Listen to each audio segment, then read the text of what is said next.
El cambio es la educación y la educación es el cambio, evidentemente. Y yo creo que sin educación no hay cambio, no hay este cambio que se está produciendo. Y tampoco creo que haya cambio sin educación ni educación sin cambio. Es que van tan íntimamente unidas que la revolución de verdad es la educación. Y yo creo que no podemos pararnos. Este es un terreno en el que no podemos pararnos mientras todos los demás evolucionan. Así que hoy nos hemos traído a alguien que sabe mucho de educación, que es un pionero y un innovador en educación, que esto es de lo que se trata. Que esto es de lo que se trata, no lo va a explicar. Es Juan Cayón, que es rector de la UDIT, de la Universidad de Diseño, Innovación y Tecnología, que probablemente sea una de las universidades más modernas que existen en el país en estos momentos. Y digo modernas, podría haber dicho también nuevas, pero modernas. Juan Ujú. Cayón es muchas cosas. Ha sido rector en la Autónoma de Nebrija, perdón, Autónoma, no, en la Antonio de Nebrija, en Antonio de Antonio Nebrija. López. Antonio de Nebrija ha sido vicerrector en la Universidad Europea de Madrid y secretario general de las dos. Bueno, es un hombre de una larguísima preparación. Se ha formado sobre todo en ICADE, que esto ya es un dato. Para los que empezamos en ICADE y no lo terminamos es un dato. Así que, hola, don Juan Cayón, ¿qué tal? Muy buenas, Fernando. ¿Qué tal? Encantado de saludarte. Un placer, lo mismo digo. Es El que, placer vamos es a ver, mío, sin duda, estar aquí en tu videoblog. me tiene que contar usted, o me tienes que contar, vamos a tutearnos, que somos jóvenes los dos. Mucho mejor. ¿Qué se pretende con la UDIT? ¿Qué se pretendió con la creación de la UDIT? Que por cierto, creo que tiene un premio nacional de innovación y diseño, me parece, ¿no? Exactamente. Del Ministerio de Ciencia. Sí. ¿Qué se pretendió? ¿Qué se pretendió con la creación de la UDIT? ¿Cuándo fue? Que no me acuerdo. ¿Y hacia dónde vamos? Estamos hablando Pues del cambio, del cambio. efectivamente, antes cuando hacías la introducción inicial, muy de acuerdo con tu planteamiento sobre el cambio y la necesidad de incluir la educación en ese cambio y de que la educación sea motor de ese cambio. Por mucho tiempo en esta nuestra patria ha funcionado una mentalidad un poquito diferente, en el sentido de que muchas veces las universidades o las instituciones han estado ajenas al cambio y más preocupadas por el mantenimiento del status quo. En el caso de UDIT en concreto, efectivamente es de hecho la más nueva de las universidades. Creo que no se ha aprobado ninguna en España después de nosotros, o sea, tenemos el privilegio de haber sido la última en aprobarse. Se aprueba por ley en el año 22, pero no puede iniciar las actividades hasta septiembre del 23, porque creo que se aprueba, si no recuerdo mal, la ley me parece que es de diciembre. Claro, el curso ya estaba empezado, por lo tanto, el primer curso ha sido el que estamos cerrando ahora, el curso 23-24. En realidad, UDIT recoge todo el saber hacer de otra institución, ESNE, que ya llevaba pues, más de 20 años formando diseñadores, ¿no? Y como tú bien decías, es la única institución universitaria que tiene el Premio Nacional de Diseño, que se concedió en el año 2019, precisamente por esa aportación al cambio. Y es que a través de lo que entonces era ESNE o UDIT, se aportaron digamos, a la oferta universitaria en este país algunas titulaciones que hasta este momento habían permanecido fuera de órbita, ¿no? Digamos, fuera del entorno universitario. Estoy pensando en el grado, por ejemplo, en diseño de videojuegos, el grado en diseño de moda, el grado en diseño de producto. La universidad hasta ese momento no había cogido ese tipo de titulaciones más vinculadas con la economía creativa, ¿verdad? Se enseñaban o bien en sitios, digamos, irregulares, en pequeñas escuelas o con titulaciones propias, o bien en las escuelas de artes y oficios, ¿no? Con titulaciones oficiales, pero de un nivel que parece claramente inferior al universitario, ¿no?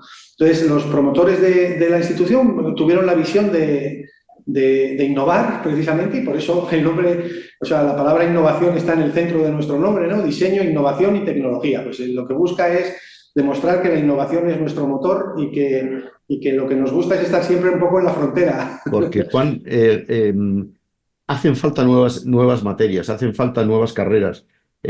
Nos hemos quedado obsoletos en algunas de ellas ya hace mucho tiempo, porque es que has dicho, no, es que algunas universidades se estaban quedando obsoletas. No, están obsoletas probablemente. Yo que he dado clase en muchas, están bastante obsoletas muchas de ellas, ¿no? Vamos a ver, Fernando, yo no quiero llevarme mal con mis compañeros, como puedes Claro, imaginar, claro, claro, claro. pero es verdad que hay, vamos a decirlo un poco más, no sé, más modernamente, ¿no? Hay bastante caspa en muchas universidades. Son bastante, hay algunas instituciones que verdaderamente se nota que fueron fundadas hace muchos años y que no han tenido la capacidad de adaptarse. Y esto es un drama para el país, porque ojalá todas las universidades pudieran tener la misma capacidad de gobernanza, por ejemplo, ¿no?, que tenemos nosotros en esta casa, que es mucho más flexible, mucho más capaz de adaptarse a la necesidad. Ahora mismo, Juan, ahora mismo tú creas la carrera que quieras y no hay obstáculos por parte del ministerio o tienes que pasar un largo calvario burocrático con el Bueno, ministerio. sí, no, vamos a ver. Mira, precisamente el lunes estaba en un curso de la Universidad Complutense, en el que me llamaron también un poco como experto precisamente hablando de esto mismo, ¿no? Fíjate cómo en nuestro país, desde que una universidad en el ejercicio de su autonomía decide que quiere implantar una titulación, hasta que es capaz de tener los primeros alumnos cursándola, en el mejor de los casos pasan entre 2 y 3 años. Hablo en el mejor de los casos. Y hay que efectivamente sufrir un procedimiento, digamos, que llamamos de verificación, en el que hay que aportar una memoria que contiene todos los datos, ¿no?, del plan de estudios, de los profesores, de las instalaciones, de todo. Pero fíjate, Fernando, y va el pelo para lo que estamos hablando precisamente, el primer punto de esa memoria son los referentes. Es decir, si tú quieres plantear una titulación que no tiene referentes, vas a tener muchos problemas. ¿Por qué? Porque no puedes completar ese apartado 1 de la memoria que requiere indicar cuáles son los referentes. Es decir, la innovación se capa desde el punto primero. Es muy difícil. Cuando estamos precisamente en una época sin referentes. Exacto. Porque es que claro, el cambio es que se acabaron los referentes, que se acabó lo consolidado. Esto no lo entienden los ministerios. Claro, es que los ministerios... No, A ver, ni los ministerios ni las comunidades autónomas, que te recuerdo que están transferidas las competencias. por supuesto. Entonces ni muchos alumnos tampoco, Juan. Ni muchos alumnos, ni muchísimos profesores. Escucha, hoy es el día en el que todavía vemos en los campus universitarios españoles pancartas que dicen empresarios fuera de la universidad. Pues si los empresarios están fuera de la universidad, entonces, ¿para qué sirve la universidad? Si no es para tener una cooperación con el entorno social en el que se desenvuelve y para acabar colocando en esas empresas o en esas instituciones a los estudiantes, ¿no? Yo creo que la universidad es mucho más. A mí me gusta mucho la definición clásica de universidad, esa que piensa o que define la universidad como esa comunidad de hombres libres que buscan la verdad. Pero claro, en un momento complicado como este, en el que la verdad ha pasado a ser posverdad y que todo se y que la libertad está un poco sí, también los hombres tampoco la somos moneda, en la que están en moneda, entonces, claro. Especialmente libres. Pues claro, en ese contexto no cabe duda que, digamos, intentar lograr la mejor empleabilidad de tus egresados forma parte de una de las misiones importantes que tiene la institución, ¿no? Y esto no se puede hacer sin un contacto con la realidad social que te demanda lo que la gente necesita. Me decía otro rector, me decía que en España hay demasiadas universidades y demasiado pocas universidades. Y yo creo que se refería precisamente a esto, que hay que generar universidades con iniciativas imaginativas, con iniciativas, con algo nuevo. Probablemente no tiene ningún sentido que haya 22 facultades de comunicación en España, probablemente. Tampoco tiene ningún sentido probablemente que salgan 7.000 egresados de esas facultades cada año simplemente porque no tienen dónde desempeñarse. Así Claro. de sencillo, y no tienen dónde desempeñar sus habilidades y su vocación. Entonces, seguramente hace falta una reforma muy, muy, muy profunda, mucho más que la que supone una mera ley de educación, ¿no? Seguramente estamos necesitados de una mentalidad absolutamente nueva. Esto es un drama, Fernando, porque si tú te das cuenta, digamos, en nuestras generaciones, ¿no?, los que ya hemos pasado los 50, se percibía la universidad como un ascensor social, ¿no?, como la posibilidad de mejorar, digamos, socialmente y de tener unos estudios que probablemente pues, nuestros padres o desde luego nuestros abuelos muchas veces no tuvieron, ¿no? Yo esto lo he vivido en mi casa, yo soy el primer universitario de mi familia y por tanto pues, lo he vivido, digamos, de primera mano, ¿no? Pero hay muchos jóvenes que hoy han hecho lo que se supone que debían hacer, es decir, estudiar en la universidad, y cuando terminan se encuentran con un mercado de trabajo que no es capaz de acogerlos porque han estudiado cosas que realmente nadie está demandando en este momento. Perdona, pero es que ese es el tema, Juan. Es que se están estudiando muchas cosas que no se demandan y en cambio el que estudia las cosas que se demandan tiene una salida inmediata. Esa es la verdad. Las formaciones profesionales tienen muchas salidas según cuáles, pero es que determinadas carreras técnicas que tienen que ver con la informática, con este mundo que nos está arrollando, eso ¿Falta mucha gente o no? Eso te lo dice cualquiera. Completamente, completamente. O sea, pero incluso en todos los ámbitos, ¿eh? Porque la gente piensa que solamente en las STEM, o sea, en las ciencias, digamos, básicas, en las ingenierías, es donde se encuentran ahora el mercado de trabajo. No, pero también en ciencias de la salud, incluso también en ciencias sociales o incluso en humanidades. O sea, yo estoy pensando ahora mismo, por ejemplo, nosotros tenemos unos estudios de diseño gráfico. Dices, oye, el diseño gráfico, pues sí, pues el diseño gráfico se encuentran en empleo todos, porque el diseñador gráfico tiene una capacidad muy importante de aportar valor a las empresas o a las instituciones en las que se incorporan, ¿no? Ese es el sentido de UDIT. UDIT nace como una universidad especializada. Y esto es una rara avis en el ámbito universitario español. De hecho, somos la única universidad especializada a día de hoy, digamos, más allá de las politécnicas, de las escuelas politécnicas que en su día se fundaron recogiendo las distintas escuelas, ¿verdad?, que había politécnicas en el país, ¿no? Pero la mayoría de las universidades son generalistas. Y siendo generalistas, ¿qué hacen? Pues no se especializan en nada. Pican de todo. Y lo mismo te enseñan educación que medicina o derecho. Y el problema ahí es que, claro, la oferta que ellos tienen, al ser generalista, lógicamente, digamos que tiene mayores dificultades, digamos, para poder atender adecuadamente las necesidades de todas las industrias. Nosotros Bueno, hemos nacido con esa vocación completamente centrada en la economía creativa y en la tecnología, desde una perspectiva innovadora, es decir, pensando siempre cómo rehacer las cosas. Yo, desde que soy rector, he visto, Juan, que habéis hecho una carrera de videojuegos. sí, sí, el primer grado en videojuegos que hubo en Mm. España, el primer grado universitario fue el diseño de videojuegos que presentó ESNE entonces y que hoy ha heredado UDIT. Pero mira, por ejemplo, este año, por irnos a algo más nuevo, yo desde que soy rector claro, en este primer año pues estamos, digamos, sentando los pilares de la universidad, ¿no? Entonces hemos presentado algunas titulaciones nuevas que empiezan el año que viene.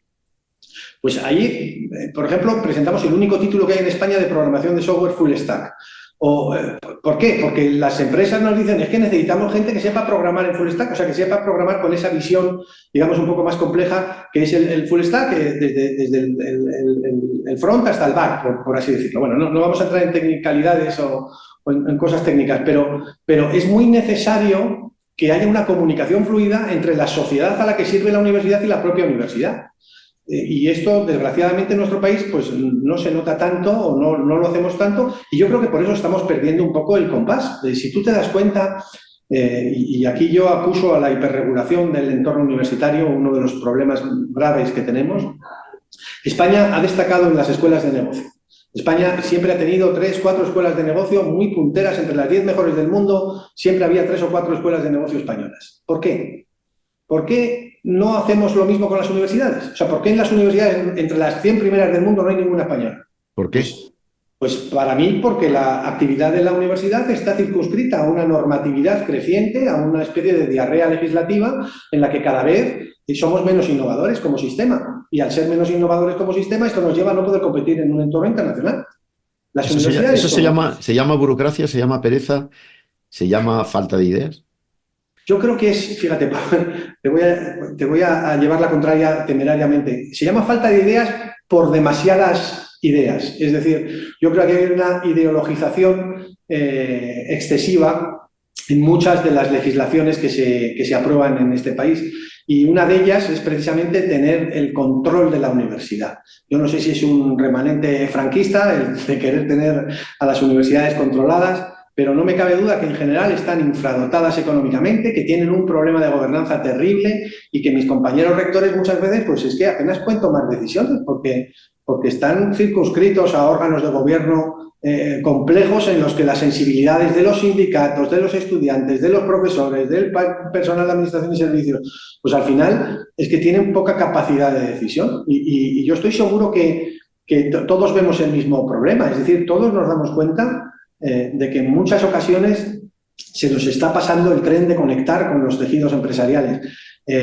Y la mayoría de las grandes universidades de este país, y hay muchas, por pensar en Madrid, yo no sé, la Carlos III, la Autónoma de Madrid, estoy hablando de universidades verdaderamente pioneras en muchos campos o punteras en muchos campos más relacionados, digamos, con la ciencia dura, por así decirlo, lo están haciendo fenomenal, pero es en un nivel muy escaso, digamos, de titulaciones, ¿no? Las titulaciones clásicas, las titulaciones de sociales y jurídicas, las de humanidades, están demasiado demasiado ancladas en un pasado que ya pasó, nunca Te voy a mejor hacer dicho. te voy a hacer una pregunta difícil, a lo mejor no me la quieres contestar y estarás muy en tu derecho, pero ¿no hay una cierta falta de moralidad en algunos comportamientos universitarios? No estoy pensando en algunos casos que se nos puedan ocurrir ahora de tráfico de influencias con determinada universidad o determinadas universidades.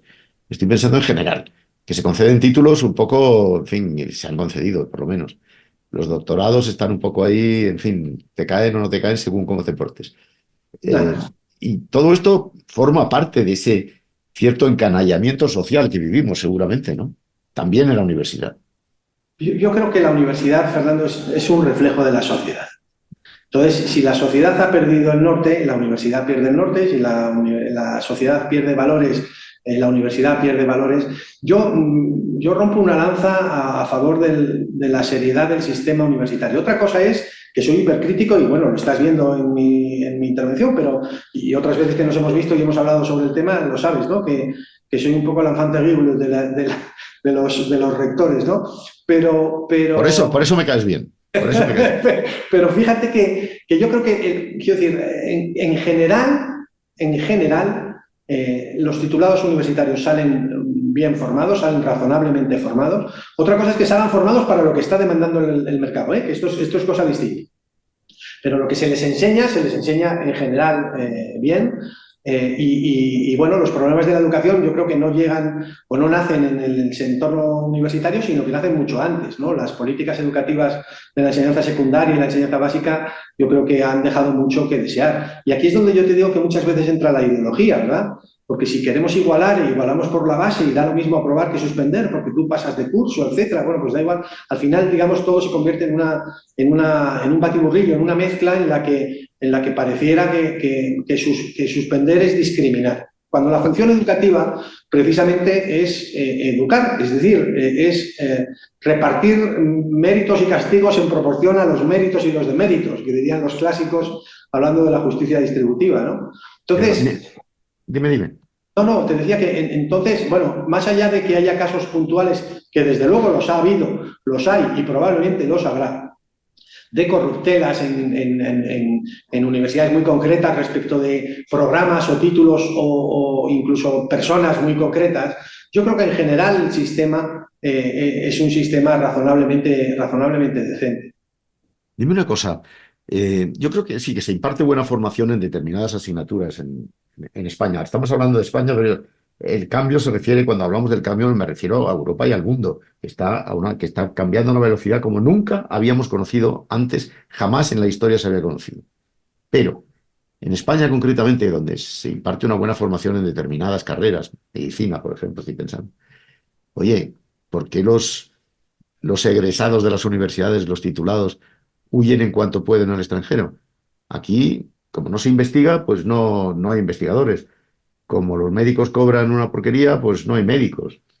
Porque donde los señores los informáticos realmente brillantes se van a Silicon Valley, oye, o a otros sitios. ¿Qué pasa? ¿Por qué?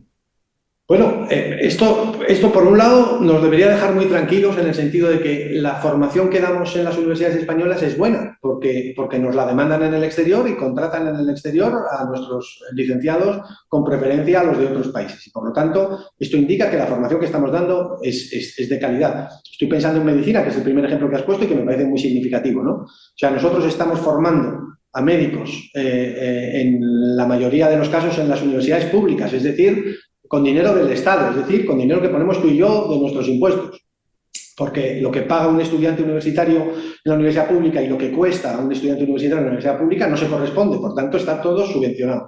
Perfecto, nosotros subvencionamos esa formación para que luego ese señor se vaya a Inglaterra, a Alemania, a Suiza, a ejercer la profesión recibiendo un salario mucho más alto que el que tiene aquí, mientras nuestros hospitales Perdona, y un reconocimiento social mucho más y un reconocimiento social elevado que el de aquí. mucho más generoso que el de aquí, sin duda alguna, con mayor respeto que el que se tiene aquí, mientras que nuestros hospitales se quedan sin profesionales o hay vacantes que no se cubren, o si se cubren con profesionales formados en otros países, generalmente Hispanoamérica, digamos que por la facilidad del idioma ellos visualizan que venir a España es para ellos un futuro mejor, ¿no? En el fondo es un despropósito, o sea, todo es un despropósito porque estamos perdiendo capital humano que hemos pagado todos los españoles y se lo estamos dando gratis, por así decirlo, me refiero como país, a terceros, a la vez que importamos otro capital humano. Despropósito, despropósito. Por eso digo, estamos hablando del cambio. Esto hay que cambiarlo. Para progresar realmente, para hacer la revolución en educación que estamos pidiendo tú y yo yo creo que todo el mundo, hace falta cambiar totalmente todo desde el principio. Pero se tiene que entender, Fernando, que el mercado es global. Mira, te pongo otro ejemplo, hablando de las mismas malditas memorias estas que tenemos que preparar para conseguir dar un título. Una de las cosas, yo me he enfrentado en alguna ocasión con la administración, estando en otra universidad, porque me decían que no debía poner una titulación porque había alguna universidad pública que tenía esa misma titulación y que no llenaba las plazas. Bueno, quiero decir, ¿y ese qué motivo es? Si yo, desde una universidad privada, uno se juega sus cuartos, no sé si me explico, no le cuesta dinero al erario público, y recuerdo que esa titulación finalmente se implantó y bueno, en aquella otra universidad sí que llenábamos las plazas. ¿Y por qué llenábamos las plazas? Pues llenábamos las plazas porque nuestros estudiantes compiten hoy, como nosotros como universidad, competimos hoy en un mercado global, competimos a nivel mundial. Es decir, si uno piensa que o que hay que tener una universidad o montar una universidad para atender al sector de los economistas en Albacete, y que me perdonen los de Albacete y los economistas, ¿no? Es un ejemplo, estamos perdidos. Tú tendrás que dar economistas de clase mundial que sean capaces de trabajar en cualquier lugar del mundo o que tengan capacidades y aporten valor en cualquier lugar del mundo, ¿no? Entonces, por un lado tenemos una visión muy localista, ¿no? Muy diseminada en 17 comunidades autónomas. Tú piensas, no hay una capital de provincia hoy que no tenga centro universitario. Esto es así.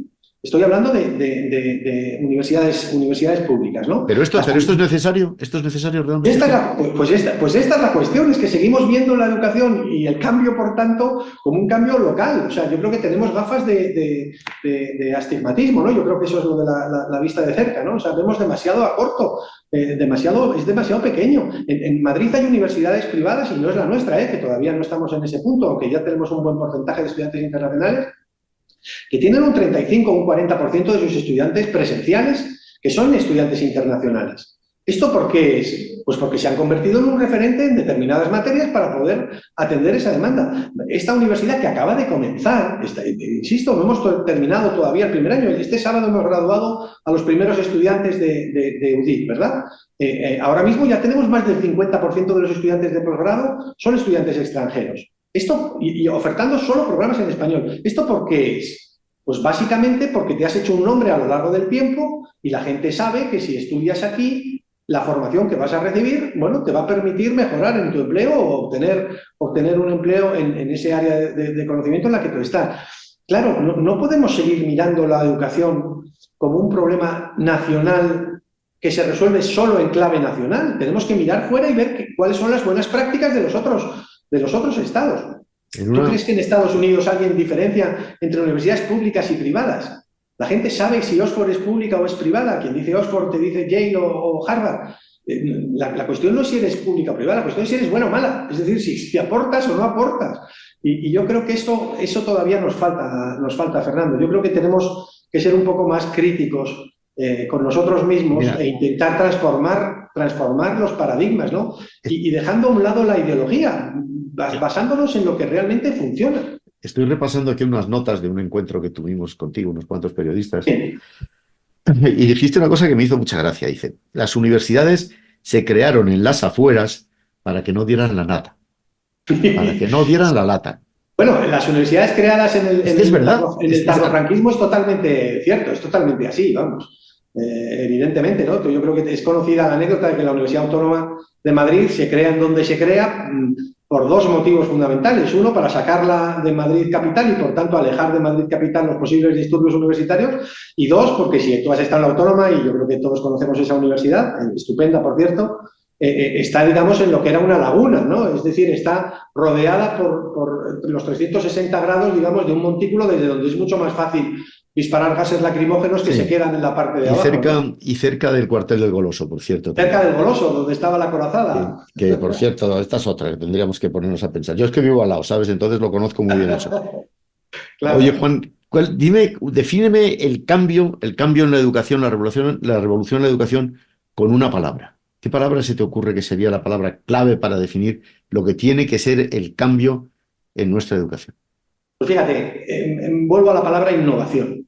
Es decir, hacer lo que hemos hecho siempre, que es transmitir conocimiento, crear conocimiento a través de la investigación y transferir conocimiento a la sociedad, pero hacerlo de formas nuevas, de formas adaptadas al mundo real, al mundo de hoy, que no es el mundo de la Universidad Napoleónica en la que estamos instalados, conceptualmente hablando. ¿Cuántas carreras habéis creado para el año que viene o estáis pensando en crear nuevas? Nosotros el año que viene, para el curso 24-25, ofertamos ya 12 grados y 6 másteres, si no recuerdo mal. Y espero que pronto ya podamos decir también el primer doctorado, que es muy necesario. A mí me gusta siempre recalcar esto, o sea, las universidades, la misión por la que todo el mundo nos conoce, digamos, básicamente es la de transmitir el conocimiento.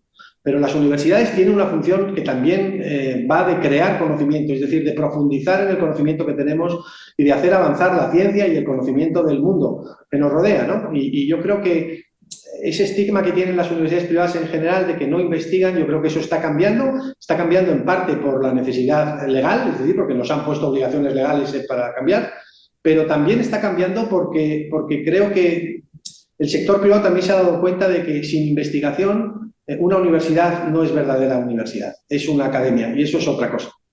Oye, terminemos esto con un eslogan importantísimo. Suprimamos los carteles que dicen abajo la empresa o fuera la empresa de aquí. Suprimamos esos carteles urgentemente de las universidades. ¿Qué serían las universidades sin el concurso de la empresa privada? ¿Y a dónde van a ir los estudiantes universitarios? ¿Qué? ¿Van a ir todos al empleo público? Que, bueno, en este país a lo mejor, pero esto va a ser así. Es que de verdad, es que es un disparate, un disparate. Un Tú disparate, fíjate, ese es un Fernando, mensaje. yo creo que los carteles se caerían solos si somos capaces de retomar eso que yo te decía de intentar encontrar la verdad, de intentar encontrar la verdad en la universidad, en serio, es que es nuestro trabajo. Yo ya sabes que soy de filosofía del derecho, entonces no puedo evitar filosofar, ¿no? Muchas veces.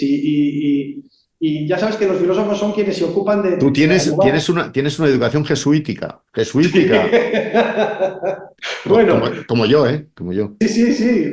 Bueno, también estoy orgulloso de mi etapa marianista, ¿eh? Debo decirte que también estoy orgulloso de mi etapa marianista. Pero es verdad, es que yo creo que al final esos carteles solo manifiestan una cosa, que es ignorancia.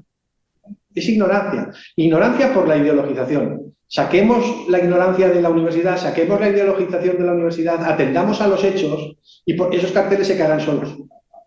No sé, a mí no me importa la ideologización en la universidad. La universidad tiene que ser crítica, tiene que ser, de Sí, alguna manera, seguir, guiarse por una serie de ideas. Y a mí lo que me preocupa es la absoluta desideologización, con la palabra, que tienen ahora nuestros universitarios. No tienen metas moral y espiritualmente ambiciosas. ya. Bueno, piensa que es un momento también complejo para los jóvenes, ¿eh? Yo no digo que nosotros no hayamos pasado lo nuestro, ¿eh? Pero son jóvenes que tú eres, en fin, mucho más ducho que yo en el campo económico, pero son jóvenes que probablemente vayan a vivir peor que sus padres. No, no, probablemente no. Están convencidos, desde luego, ellos y sus padres. Y tú y Entonces, yo. entonces, ese desánimo, de alguna manera, yo creo que también pasa por un cierto desinterés generalizado. Si además, hasta el día de hoy han tenido todo lo que han necesitado, porque los padres hemos sido providentes y muy diligentes, digamos, en la concesión de todo tipo de beneficios y de apoyos familiares, pues es normal que los jóvenes sean un poco más blandos en ese sentido, ¿no? Más débiles. Pero ahí estamos los educadores, precisamente para hacerles notar que solo el esfuerzo y la dedicación y la pasión y la vocación y el dejarse la piel en las cosas es lo único que nos puede brindar un éxito. Y si no tenemos ese éxito, al menos habremos intentado lo que estaba en nuestra mano, ¿no? Que yo creo que es una forma digna de vivir, por lo menos intentarlo. Bueno, pues despidámonos con un eslogan. La revolución es la educación, ¿no? Perfecto, yo lo suscribo plenamente. Muchísimas gracias, Juan. Un abrazo muy fuerte Fernando, y todos los Fernando, éxitos del mundo que te lo mereces. muchísimas gracias multiplicados para ti. Cuídate Hasta mucho. luego.